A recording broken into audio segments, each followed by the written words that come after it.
Hey guys, welcome back to another video.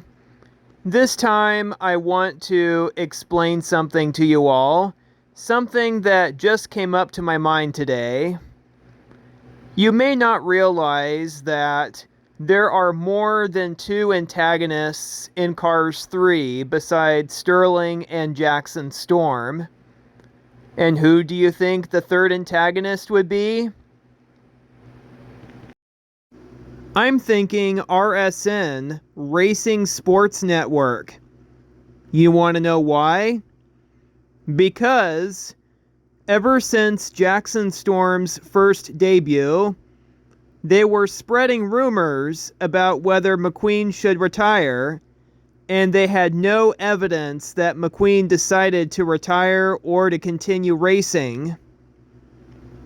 Those working for RSN and other news outlets that cover the Piston Cup Racing Series, they are paid to immediately jump into conclusions when they have zero evidence to back up their claims. Do you remember Lightning McQueen's former nemesis, Chick Hicks? Well, many people thought or think that he is the former nemesis of the 7-time champion. Just because that Chick Hicks is done racing doesn't mean that he's done antagonizing his old rival. He doesn't antagonize McQueen physically on the track like he used to. Instead, he's doing it in a new way. After his retirement, he started working for RSN, and he became the show host for his podcast called Chick's Picks with Chick Hicks. Ever since Jackson Storm's debut and the rise of next-gen racers in 2016, both Mr. Hicks and Natalie Certain made predictions and spreaded rumors about the old veteran racers retiring. And the thing is, they had no evidence whether the racers wanted to stay or go, and because of the falsehood that they've been spreading out, they caused several old generation racers from McQueen's generation to lose their confidence, lose their respect, and they dropped out of the race. And they still have a lot left in them.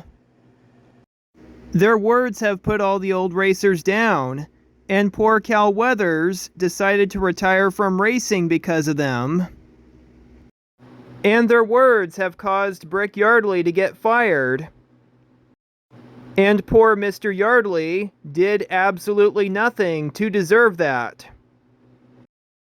Their negativity has caused his sponsor to quit on him.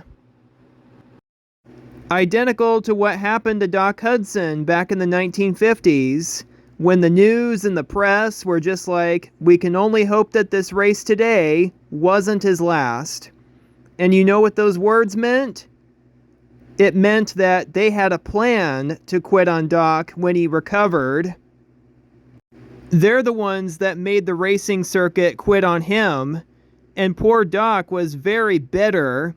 He was angry and he was upset because they purposely ruined his reputation, and he had a lot left in him, and he never took the opportunity to show it.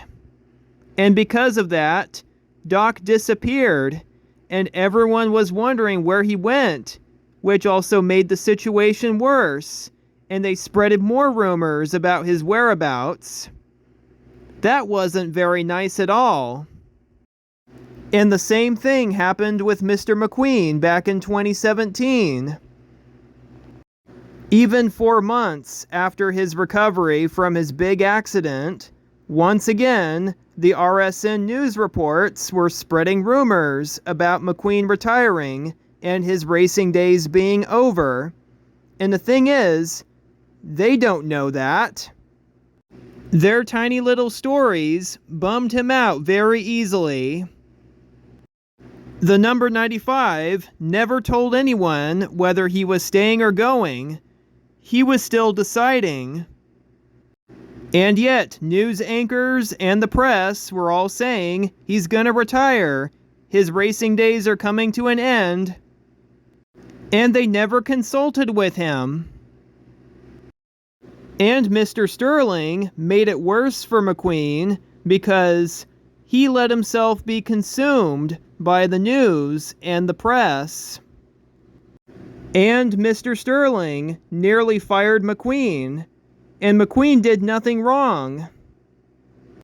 McQueen was just very shocked to find out that Mr. Sterling purposely sent him to the Rusty's Racing Center only to find out that he wasn't really going to help him beat Storm. Instead, he was going to quit on him, just like they did with Doc. He wasn't very honest, and also the news that he's been watching wasn't very honest either. What's worse also was that Chick and Natalie were making fun of McQueen as Chester Whipplefilter during his embarrassing moment at Thunder Hollow, and they were mocking him. These two have absolutely no discernment.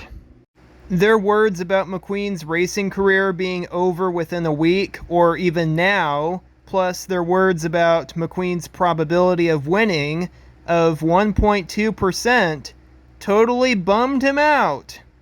And you know what McQueen did? He made the right decision by turning off his TV and instead had FaceTime privately with Mater. You know, his friends, including his best friend Mater from Radiator Springs, will never let him down.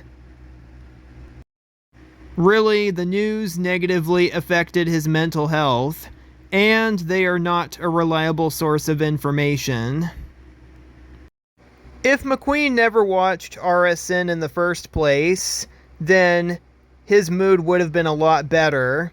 Plus, he wouldn't have lashed out at Cruz Ramirez right after Thunder Hollow, which later he immediately regretted.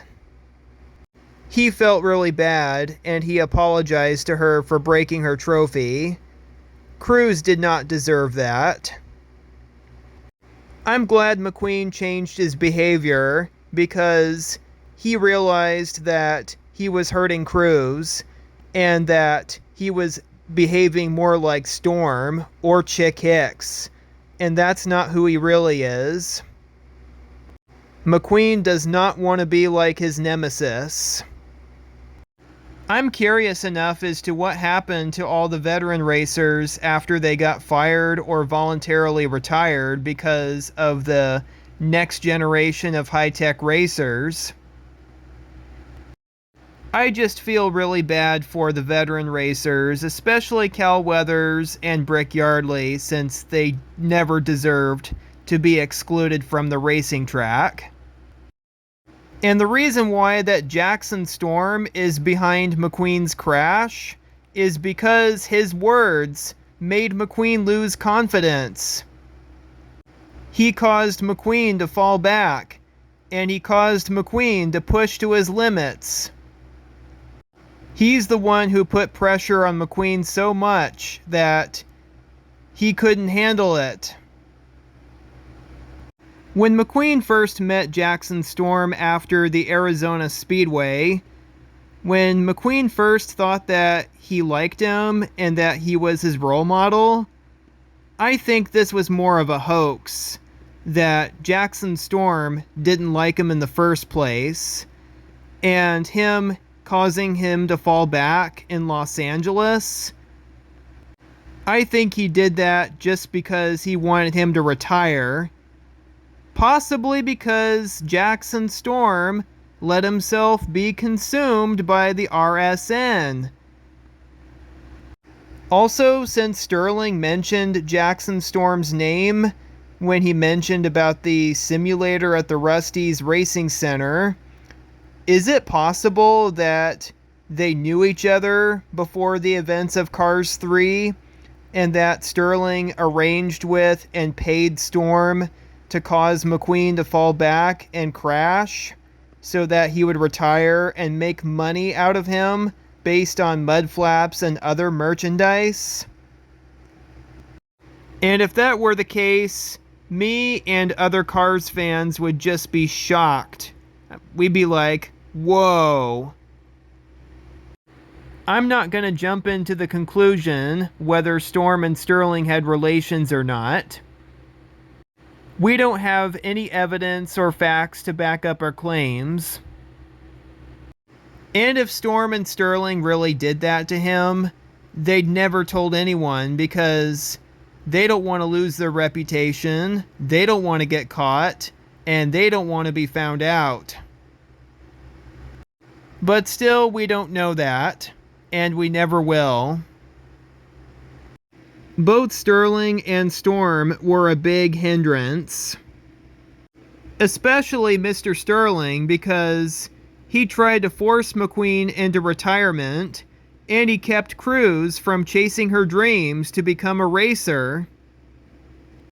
Also another theory, it's just another theory, that perhaps Sterling arranged and paid Storm to keep Cruz from becoming a racer and have her continue working as a trainer at the racing center so that Sterling would make more money. Still, just a theory. Don't know if that's true. And I don't have any evidence to back up my claims. No matter what, Storm and Sterling were not very nice at all.